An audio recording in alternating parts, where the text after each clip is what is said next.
This is Democracy Now! I'm Amy Goodman with Juan Gonzalez. Today, Florida, Oklahoma, and New York have primary elections. We're focusing on New York, where the primary comes after a court-appointed special master drew a new congressional map after New York's top court rejected a previous new map it said was illegally gerrymandered to favor Democrats.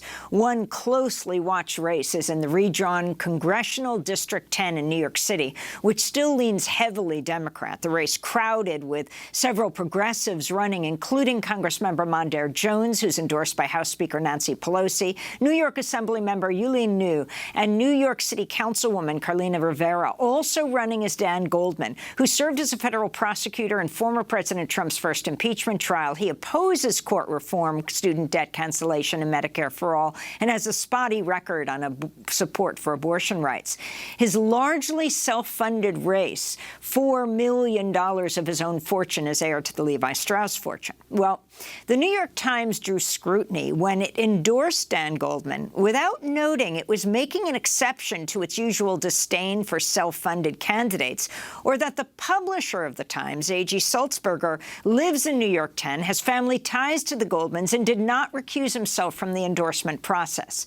This prompted a rare news conference last week where rival progressive candidates Yuh-Line Niou and Mondaire Jones joined together to speak out against Dan Goldman.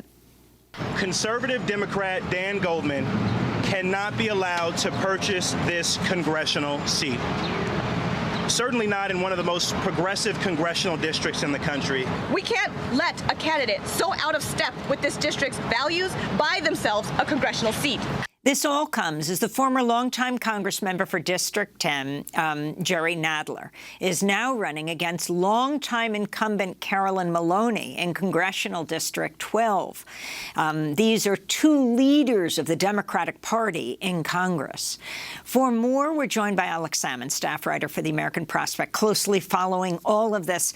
Alex, you wrote a piece, New York Times faces backlash over Dan Goldman endorsement debacle, and your latest, could Yuh-Line Niou run on the Working Family Party line? Talk about the significance of this New York primary nationally. Yeah, it's a really interesting primary. It's obviously hotly contested. There are legitimately 6 candidates who are still within an arms race of winning this contest, and it's one of the most progressive districts in the country, right? So New York 10, I think, with its latest boundaries is I think D plus 51. So we're talking about one of the bluest districts in the country, and it's one that's rarely comes up for grabs. It is totally up for grabs right now and could go a number of different ways.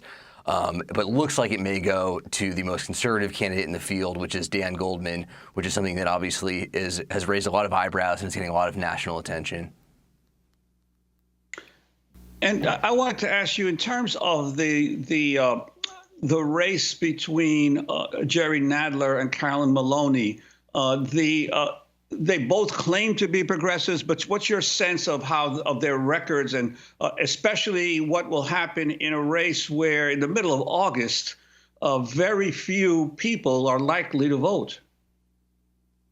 Right. So obviously the New York electoral process has been just one long debacle, and the fact that it ends with a primary in late August when turnout is going to be an absolute rock bottom level is not a very successful show of the democratic process. But the New York 12 race is interesting, right? Yeah, Jerry Nadler has been in Congress for almost 30 years. Carolyn Maloney's been in Congress for almost 30 years. Very rare to have two seriously senior Democrats up against each other like this. And I think both would like to be seen as the progressive in the race. I think the reality is, if you look closely at their records, you'll see that Jerry Nadler is someone who really does have a long track record of championing progressive policies, of building the progressive base in New York City. And Carolyn Maloney doesn't really have that. She's someone who voted against the Iran deal and has kind of a checkered record on some of these progressive priorities. And I think most importantly, actually, for this race, Nadler is the chair of the House Judiciary Committee and has done some really excellent work on antitrust legislation and taking on big tech and forwarding some of these anti-monopoly policies that are a high priority for the party at this moment.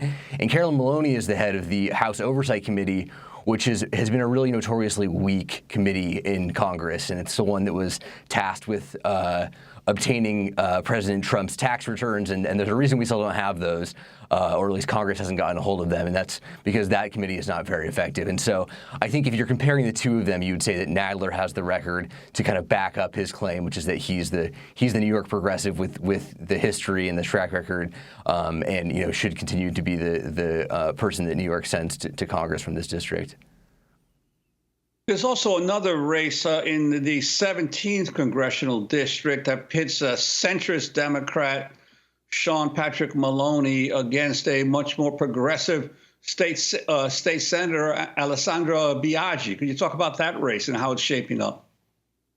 Yeah, this is another race. It's another open seat thrown into chaos by redistricting. Maloney's the DCCC chair. He's one of the more conservative members of the Democratic delegation in Congress, certainly one of the most conservative members of the New York delegation. And he has obviously a leadership position in that he runs the DCCC, but he's got a pretty mixed record on climate and the environment. He was closely involved with a fossil fuel plant up in his district that a number of activists were strongly against, and that actually New York State decided was, in violation of environmental rules in the state. And he has a progressive challenger in Alessandra Biaggi. Maloney's backed by the Democratic Majority for Israel PAC, which is one of the huge money super PACs that's affiliated with AIPAC that has really taken over the Democratic primary process, especially in this cycle. They've spent millions of dollars in these races to, protect more conservative candidates and ensure that they get elected again. Biaggi's obviously a progressive, has a track record on progressive issues, but is facing a serious uphill battle because Maloney has so much more money. Obviously has the incumbency of having being a current member in Congress and having a leadership position, and so it's a battle to be closely watched. Again, it's one I think progressives would really like to win. Maloney made a lot of enemies also by choosing to run in 17 when he could have run in 18, where he currently is. Which would have been slightly more difficult. There's slightly more Republicans in 18, but he chose to take the easier route by running in 17, and he bumped Mondaire Jones, who's a current congressman, out of 17, where he currently resides, and into 10. So set up this chaotic race, and yeah, that's also a race will be closely watched, but is a little bit of a long shot at this point, I think, for Biaggi. So you co-authored this piece, Alex. New York Times faces backlash over Dan Goldman endorsement debacle. New York Times endorsing 3 white men in a very diverse primary race. Sean Patrick Maloney and Jerry Nadler and Dan Goldman. Can you talk about Dan Goldman and the person right up against him, Mondaire Jones, the significance of Yuh-Line Niou as well, the significance of the Times not revealing the close ties of the publisher to the Goldman family?